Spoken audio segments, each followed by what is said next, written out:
Hey guys, we're back with another boat build. Today we're building an aluminum subfloor in this 16-foot Starcraft boat.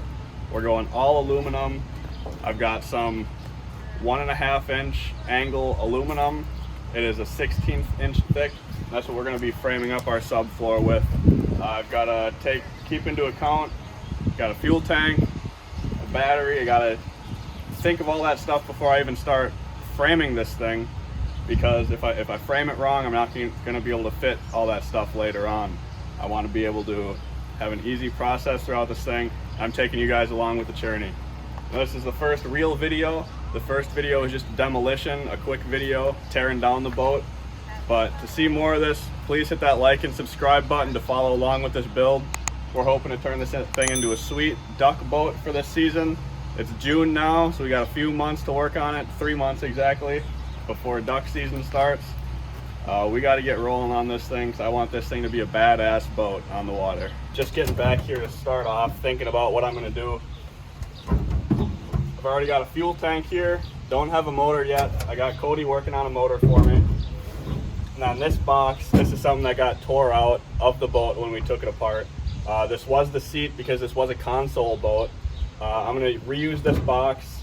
I'm going to mount all my electronics on it, and then maybe I'll have a little bit of storage left to be able to fit tackle, who knows, personal items. It's not super wide, so not a whole lot of space for a ton of stuff, but as long as I clean my wires up good, I think it'll make for a good storage box. To get started off, I've got 8 sticks of 8-foot long aluminum angle, like I said before. 1.5 inch by 16th inch thick. We're gonna start out, I'm gonna measure rib to rib, and I'm gonna put a few runners, and then I want to have a channel in the center so it can drain water easily.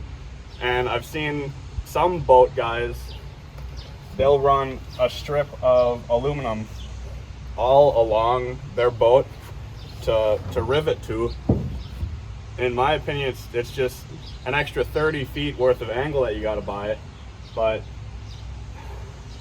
I don't see the main point in it. So I'm just going to run aluminum angle along the ribs and build off of that.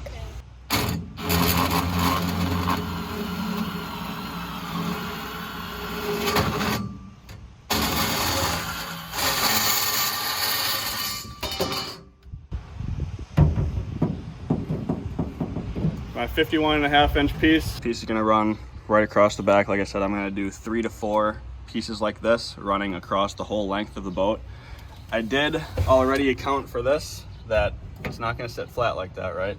I'm gonna have to take a grinder and cut out that corner so the aluminum will sit flat on top of the rib. We've got one good piece cut out. Like I said, I had to trim this part so it fits the contour of the boat, and now it sits perfectly flat. So I'm gonna trace these cuts onto a few more pieces of angle so they can all share the same cut. They'll all fit perfectly. If the lighting is bad in here, Freedom in Wisconsin lost power with the storm. So we're working in the dark a little bit, but at least we got good sunlight today, so shouldn't be too bad working in here. All I'm doing to trace that same cut is laying my template on top of the raw angle, and all you have to do is take into consideration that there's going to be a little bit of overhang on the bottom piece because it is a 16th inch thick.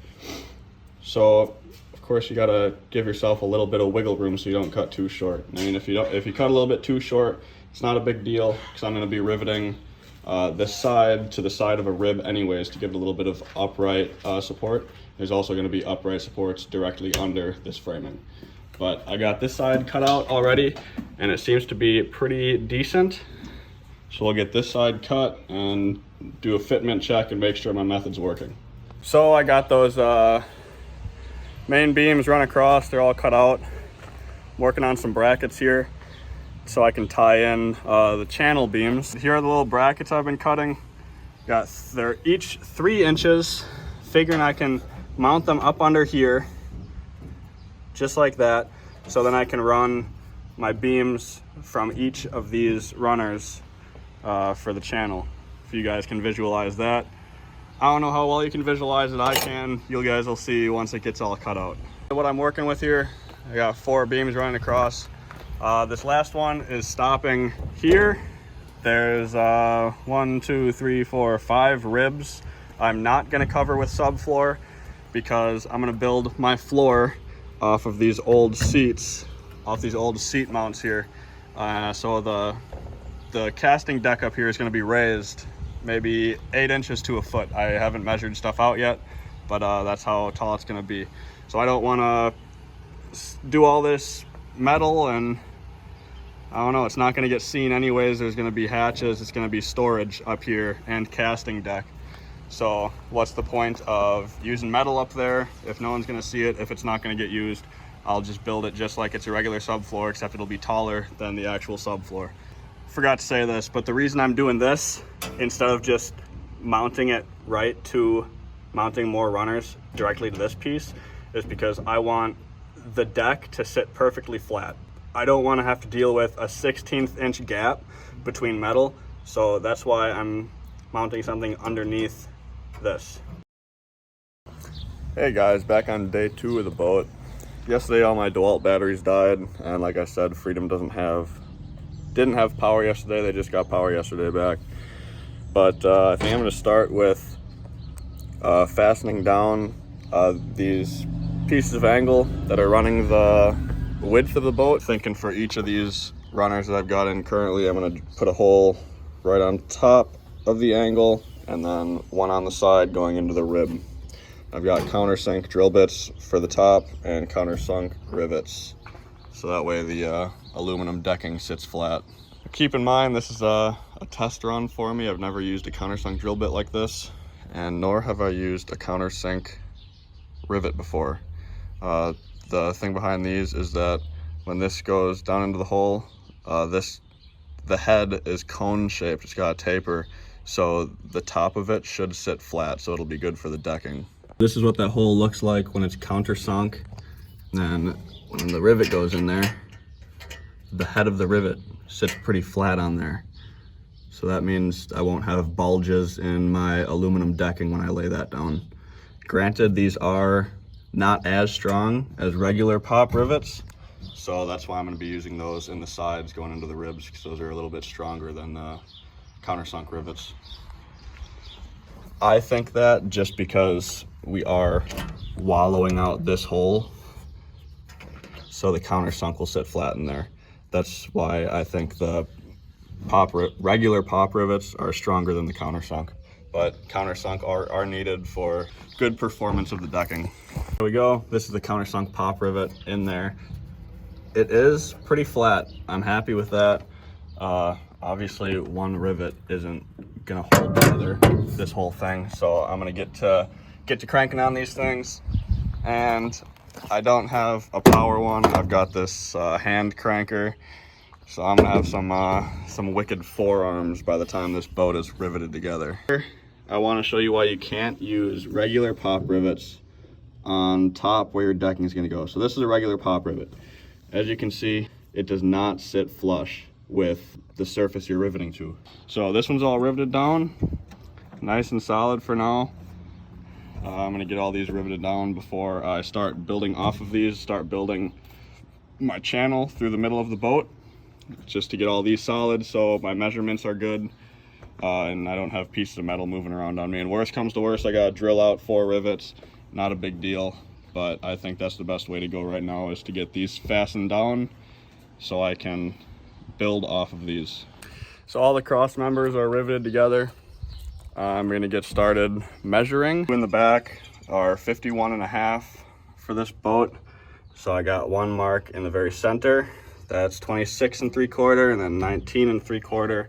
And 31 3/4. So I'm gonna leave myself a 1 foot wide channel for where it's gonna be open so water can flow freely. And this is where I'm gonna start the channel lines off of these marks that I just showed you. We got all the brackets cut along these runners. That's what I'm talking about right here. I got these. I got these hanging out. So all the runners running the length of the boat will be just like that. So got my portaband. I'm ripping up some lengths. I didn't measure them. I just set them up there and traced how long they're going to be. But those are going to be running the length of the boat. And then that should be the most basic part of the frame. And then all I got to worry about is supporting the frame after that. So I'll show you guys what she looks like once the basic frame is all put together and riveted up.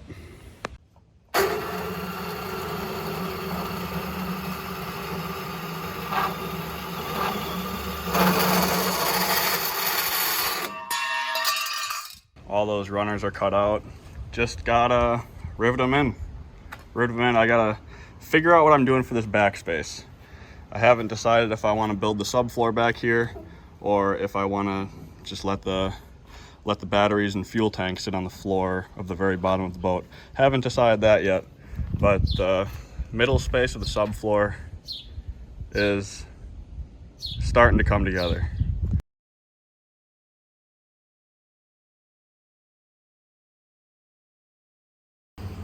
So nothing actually went terribly wrong, but I was at Tice's house working on my boat.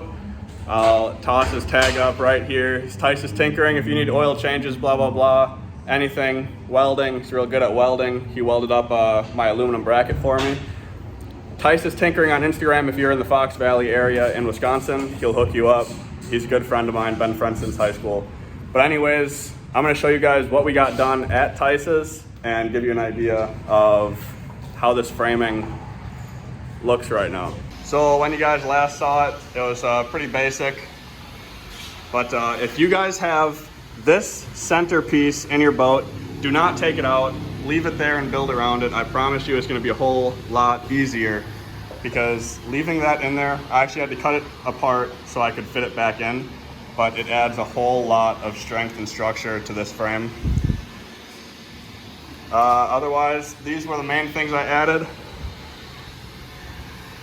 This T right here, I added this in here just to fill this big void, because I needed a little bit of structure in there. I feel a whole lot safer with that there.